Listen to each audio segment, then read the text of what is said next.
She was like totally giving me the shit eye. Yeah. The stink eye. What the fuck? This little one is by my ass. Like, really? Yeah. I need to speak with management. Yeah, exactly. That's exactly what they're looking Where's like. management? She's like, come on, fix this, Mom. Somebody needs to answer for this right now. Yeah, no, I'm not paying rent in this place anymore. Yeah. My name is Karen, and I need to put a complaint in with the manager. I demand to speak with the manager now. No, I have a rodent. Fucking rodent in my place. Yeah. I did not ask for this shit. What So we're introing our interview that we did. So I've been recording us. Yes. I know. Intro and outro. Oh, you saw it. I see you clicking away. Dirty bugger. Click. But as with every episode, welcome back. Here we are. Still like here. it or not. Thank you to all 5 of you. Yay! Yay! Golf clap! Yay! We love you. Well, it's more than 5. Actually, it's quite a lot. Thank you. Thank you very much. Oh, again, this is Jas. And Sher. And you're listening to... Jen, say it. Hi. What are we listening to? What are we listening to? Giving Up the Ghost podcast. Something? You want to redo? Yeah, A do-over? And Jen, what are we listening to? Giving Up the Ghost. Don't you Don't ever. you ever. Ever. You're pointing that thing at me. It's like... I know. I like how I can just threatening me. swivel it back and forth. Threatening. So, so we're back. Actually, we are here. Name in the snow with Don't tempt me. Challenge accepted. Yeah. So we've been here. It's Saturday night. Saturday night's right for podcasting and a few people and drinking, perhaps. If you've listened to us before, we record a few in a row, so in that way we can, just spew them out here and there once a week. Spew them out once in a while. And if I'm in the mood to edit, so be it. And if not, I've listened to some of our episodes. Oh, I'm like, my I goodness. really should have edited that out. Yeah, we apologize for those ones. Yeah, I go on rants. I don't Yeah, I mean know. to get I know. personal. Whatever. We float away every once in a while. But today this week, we had the honor to interview Judith, and she is from Gimli, Manitoba. Cool. Very cool. As we like to focus our stories and information on paranormal and ghosts and sightings and all that good stuff in Winnipeg and surrounding areas, surrounding Manitoba Yes, areas. Manitobas. So we put the call out to some kindly Gimli folk. We got, it's hard. It's really hard with our schedules to try and line up. But we managed to finally speak with Judith, a lovely lady. And we recorded her stories of her experiences. And Wednesday-ish? I think it was Wednesday. Yeah. Something like that, yeah. So without further ado, please have a listen to Judy's story of the ghosts of Gimli, Manitoba. Excellent. Excellent.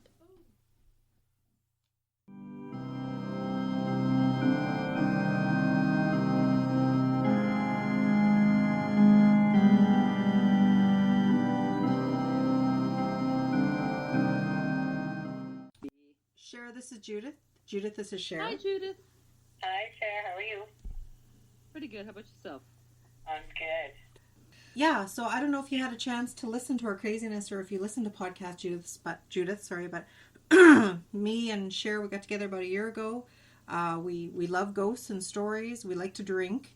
And we like to talk about history, definitely, because history and hauntings totally go hand in hand, you know? Mm-hmm. So... Absolutely.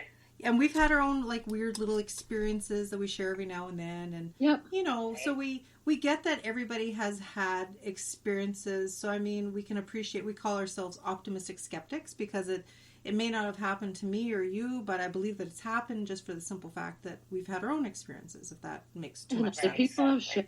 And that's usually what converts a lot of people is that they've experienced something they can't understand, Right. can't explain it, and it's enough to, in some cases, to set them off on a really long journey into, looking into the paranormal and things like that. Right. Which is kind of where I come from. Oh, cool. Having experienced some stuff at a very young age. When you're that young, it's scary. You don't understand what's going on, and people aren't feeling or sensing or seeing what you've experienced. So, Totally.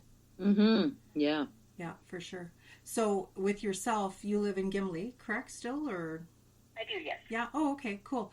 And your experiences, that you've experienced. Sorry, I haven't been drinking honestly today. Just a long day, so I'm a little tired and I'm not making much sense. But so I'm on antibiotics. I can't drink. oh no, you did have to go on antibiotics, Okay, eh? well, Oh, I'll make up for both of you. How's that? Sherry's been celebrating all day for you on your behalf, so it's all There good. you go. Perfect. Yeah, no, she has company in from Winnipeg Beach, staying at her place right now. Yeah. So, Yay! so they've been chatting and having a couple of cocktails, and and I said to her earlier, it was kind of funny because today we actually hit 5,000 downloads today on our podcast. Oh, wow. Yeah, so That's excellent. that considering we're small, we don't really advertise. Like it's Low budget. low budget. We don't have a budget. We're non-budget. We're non-budget. Yeah. There you go. And so I said, "What are you celebrating our 5,000?" Yeah. I'll celebrate anything. So yeah, if you just want to have the forum, and we'll just throw the odd question. If you just want to tell us whatever you want to tell us and break it down however you want it, that by all means. Do you want it specific to Gimli? Because I could probably talk for the next 3 days about things that have occurred throughout my life, but I thought it was specific to Gimli, so I just wanted to clarify. Yeah, well, you know what? Quite honestly, it's whatever you're comfortable with talking and discussing. I mean, we could talk about some today and do it again another time, but primarily Gimli, we actually had done that before where we've interviewed and I split it up into different topics and stuff. So, right. I mean, you have at her, Judith, whatever you feel comfortable in talking to us. We appreciate your time, Well, I will start off by saying that I had mentioned that, at an early age experienced some things that were pretty traumatic at the time, and not understanding what was going on. I've always had a really healthy curiosity about the world in general, and this really kind of spiked my interest in the paranormal, and, I'm hitting 60, so it's been there for a while now, kind of a lifelong passion, and it's interesting. It happens more than people think.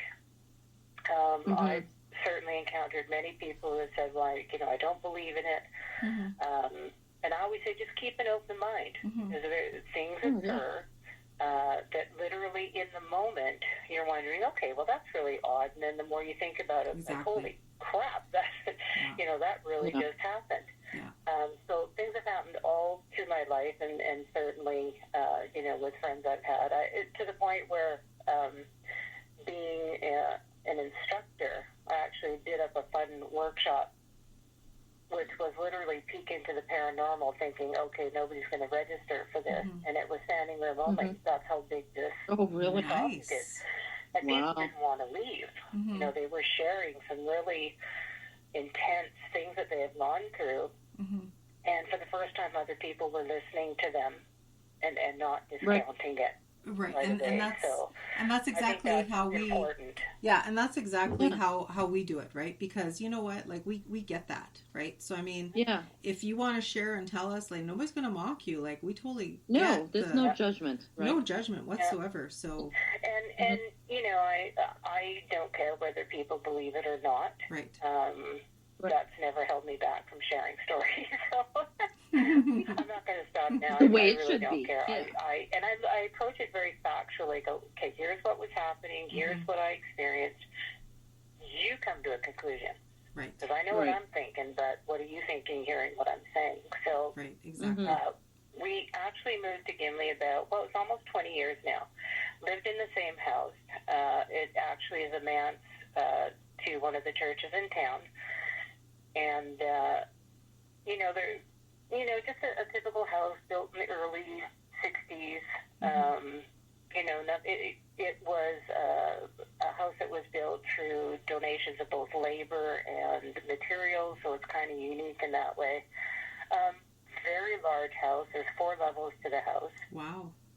That And, must be fun to heat. So, oh, God, yeah.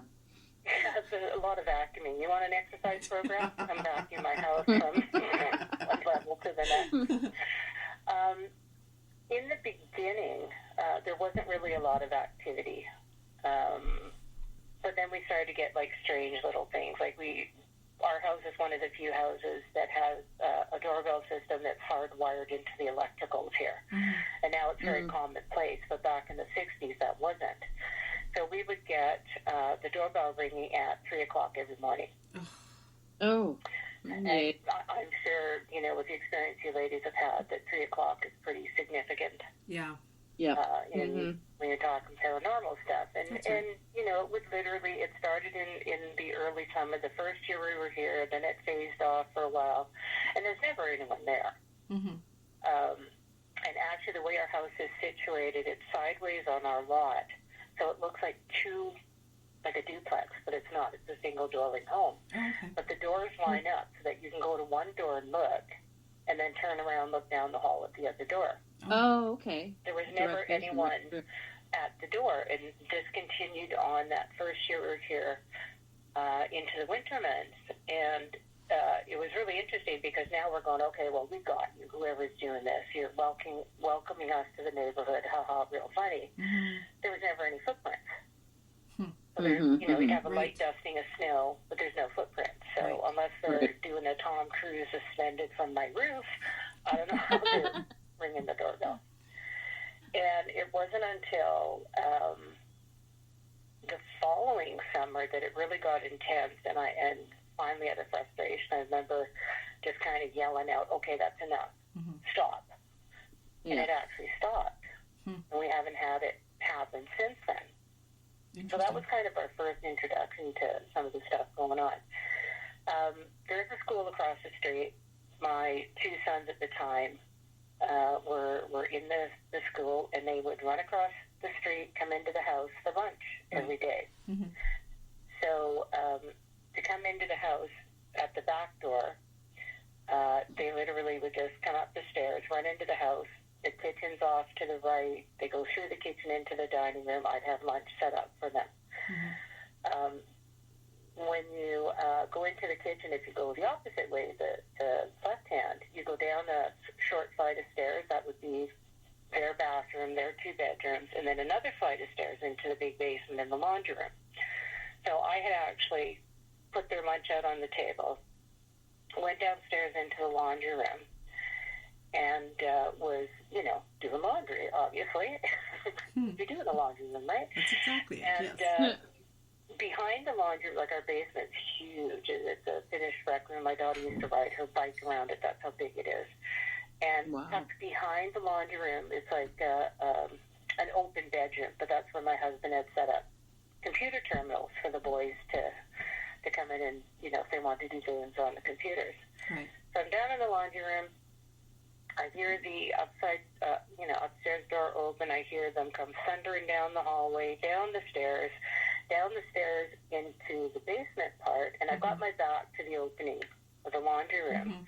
So, of course, I'm calling to them and talking to them, saying, okay, guys, you're not supposed to go on the computers first. You're supposed to go eat your lunch. Computers are later. I'm just doing laundry. And I'm talking away, and I can hear them giggling. And Mm-hmm. so I'm thinking, okay, you guys need to go upstairs and eat your lunch. Right. And nothing, dead silence. And I'm thinking, okay, you little boogers, go upstairs. And so I came out of the laundry room, and I looked to the right, and I'm thinking, well, I can't see them, or they're hiding around the corner. So I went out into the basement itself, walked towards where the computers were set up, and they weren't there. And I thought, oh, they must have snuck up in front of me. Mm-hmm. So I heard a giggle, and I thought, okay, it's on. Now we're going to have a game of hide and seek, little hearts. And then I heard the upstairs door open. I heard the boys run into the house and go racing into the dining room. Oh. Well. There was no one in my basement. Jeez.